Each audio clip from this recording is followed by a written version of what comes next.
জিঅ'টেকিং কৰক আৰু সেই ৬৩,০০০ গাঁৱত যিসকল জনজাতীয় লোকে ঘৰ পাব লাগে তেওঁলোকক ঘৰ দিয়াৰ ব্যৱস্থা কৰক।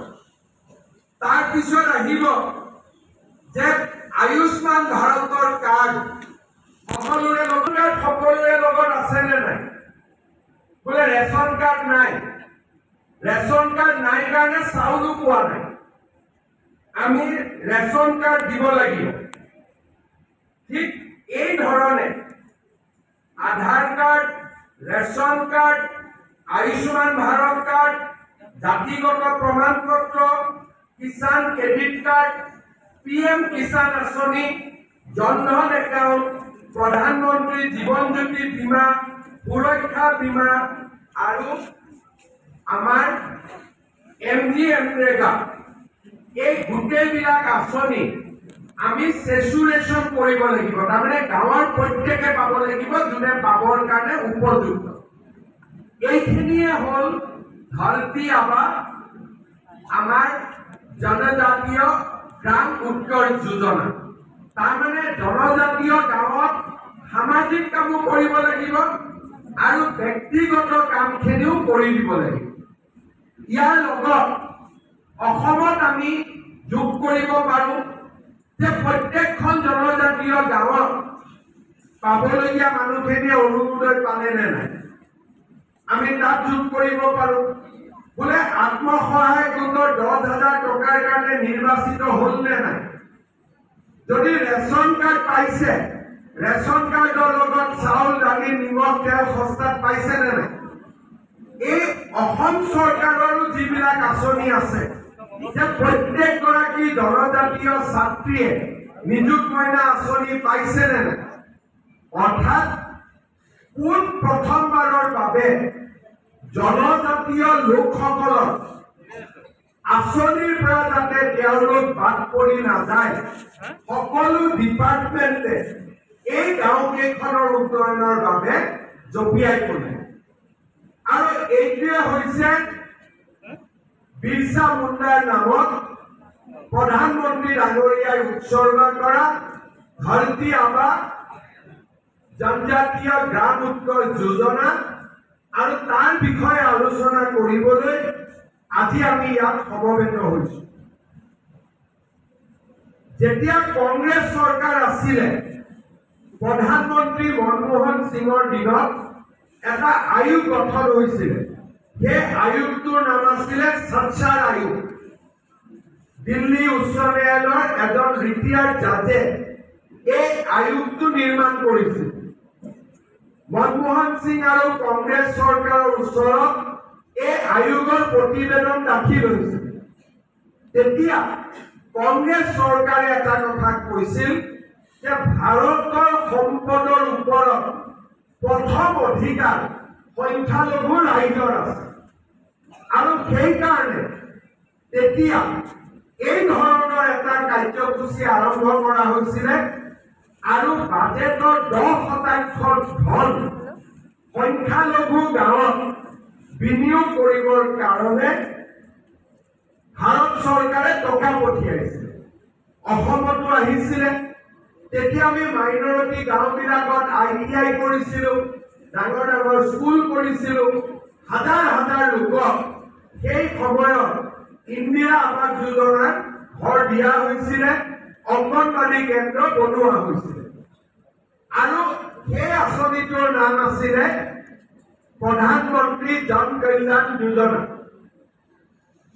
আমাৰ চৰকাৰ আহিলে, আমি কলো যে ভাৰতৰ সম্পদৰ ওপৰত প্ৰথম অধিকাৰ যদি কাবাৰ থাকিব লাগে, কাৰ থাকিব লাগে?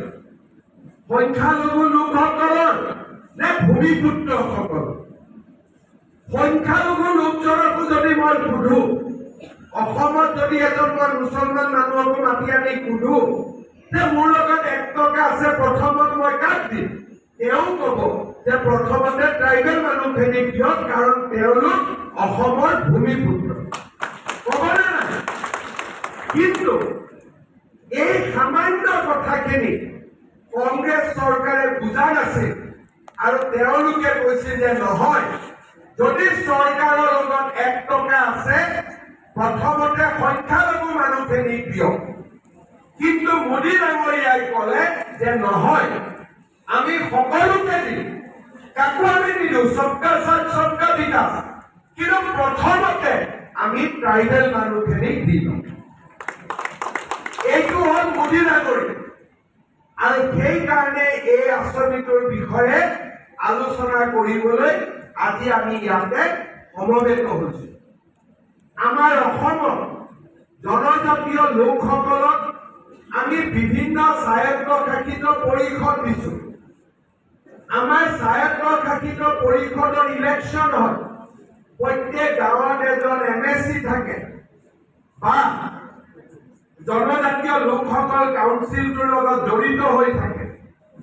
এতিয়া এইবাৰ কাউন্সিলৰ পুঁজি সামান্য, ৰাস্তা বনাব নোৱাৰে, আৱাস যোজনাৰ ঘৰ বনাব নোৱাৰে, সমূহীয়া কাম কৰে, কিন্তু এই আঁচনিটোৰ সুবিধা লৈ আমি কাউন্সিল ৰাজ্য চৰকাৰে লগ লাগি প্ৰত্যেকখন ট্ৰাইবেল গাঁৱত ৰাস্তা বনাব পাৰোঁ, ইলেক্ট্ৰিচিটি দিব পাৰোঁ, খোৱা পানী দিব পাৰোঁ, অংগনবাড়ী কেন্দ্ৰ মডেল বনাব পাৰোঁ, চৰকাৰী হোষ্টেল বনাব পাৰোঁ, আৰু সকলো ব্যক্তিকে PM কিষাণ, সকলো ব্যক্তিকে আয়ুষ্মান ভাৰত, আয়ুষ্মান অসম, সকলো ব্যক্তিকে অৰুণোদয়, সকলো মহিলাকে মহিলা উদ্যমিতা, এই আঁচনিবিলাক আমি দিব পাৰোঁ।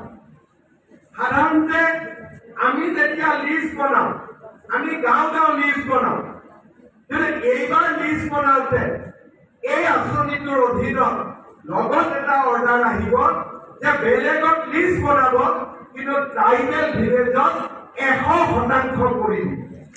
এইটো হ'ল পাৰ্থক্য। আৰু এইটোৱে হ'ল ধৰতী আবা জনজাতীয় উন্নয়ন যোজনা। এই যোজনাটো আৰম্ভ হৈছে 5 বছৰৰ ভিতৰত অসমৰ প্ৰতিখন জনজাতীয় গাঁৱলৈ পৰিৱৰ্তন আহিব লাগিব। উন্নয়ন আৰু বিকাশ দুৰন্ত গতিত আগুৱাই যাব লাগিব। আৰু ইয়াৰ নেতৃত্ব এতিয়া এইটো আপোনালোকৰ অধিকাৰ হ'ল যে মোদী ডাঙৰীয়াই এইখিনি দিয়াৰ দায়িত্ব লৈছে। ই এতিয়া অনুৰোধ নহয়, এটা অধিকাৰলৈ ৰূপান্তৰ হ'ল। আৰু জনজাতীয় লোকসকলে এই ধৰতী আবা জনজাতীয় গ্ৰাম উৎকৰ্ষ যোজনাৰ লগত নিজক জড়িত কৰিব লাগিব। আজি ৰমেশ পেগু ডাঙৰীয়াই আপোনালোকক ইয়াত মাতি আনিছে যাতে আমি এই আঁচনিটোৰ বিষয়ে বুজিব পাৰোঁ। ইণ্টাৰনেটত, গুগলত এই আঁচনিটোৰ বিষয়ে আপোনালোকে আৰু বহুত কথা জানিব পাৰিব। আৰু এই বছৰৰ পৰাই আমি অসমত এই আঁচনি ৰূপায়ণ কৰাৰ কাম আমি হাতত লওঁ।